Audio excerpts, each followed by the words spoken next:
मी ना मी मी पण सांगतो मी कोण आहे. मी पण कामगार आघाडीचा हे अध्यक्ष शिवसेना अध्यक्ष. मी पण दाखवतो मी कोण आहे.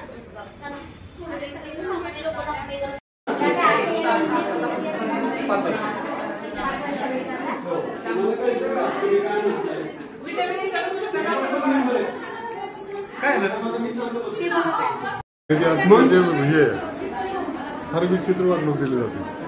सातारा जिल्हा रुग्णालय की अरे रावीचा अड्डा. कर्मचाऱ्यांच्या मुजोरीमुळे रुग्णसेवाच धोक्यात. उमेश लांडगे. सातारा.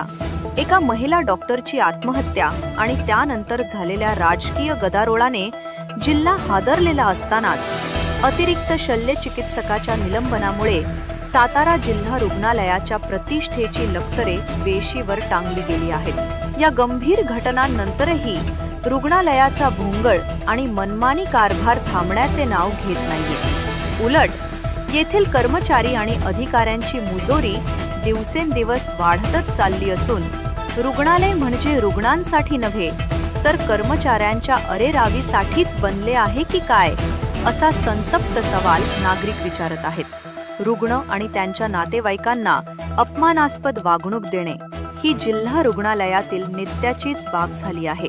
नेहमीच्या डॉक्टरला दाखवण्याबाबत विचारणा केली म्हणून औषधाची चिठ्ठी फाडून फेकणे, शिकाऊ डॉक्टर नंतर तज्ज्ञ डॉक्टरांना दाखवण्याची विनंती केली म्हणून रुग्णाच्या अंगावर धावून जाणे, असे अनेक संतापजनक प्रकार येथे सर्रास घडत आहेत. प्रशासनाचा कोणताही अंकुश नसल्याने कर्मचाऱ्यांची हिंमत प्रचंड वाढली आहे.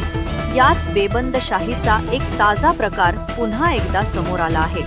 स्त्रीरोग विभागात एका रुग्णाच्या पुरुष नातेवाईकाशी गुजर नामक कर्मचाऱ्याने अत्यंत उद्धटपणे वर्तन करत अरेरावी केली.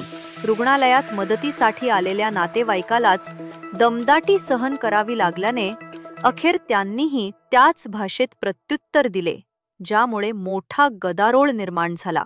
या वादामुळे रुग्णालयातील दहशतीचे आणि गैरकारभाराचे वातावरण पुन्हा एकदा अधोरेखित झाले. या गंभीर प्रकाराबाबत जिल्हा शल्य चिकित्सकांशी संपर्क साधला असता माहिती घेऊन कारवाई करतो असे नेहमीचेच तकलादू आश्वासन मिळाले आहे. मात्र अशा पोकर आश्वासनांनी रुग्णालयातील अरेरावी थांबणार आहे का? जिल्हा शल्य चिकित्सक केवळ कागदी घोडे नाचवणार की मुजोर कर्मचाऱ्यांवर आणि अधिकाऱ्यांवर कडक कारवाई करून रुग्णालयाला शिस्त लावणार? या भोंगळ कारभाराला लगाम कधी लागणार याकडेच संपूर्ण सातारकरांचे डोळे लागले आहेत.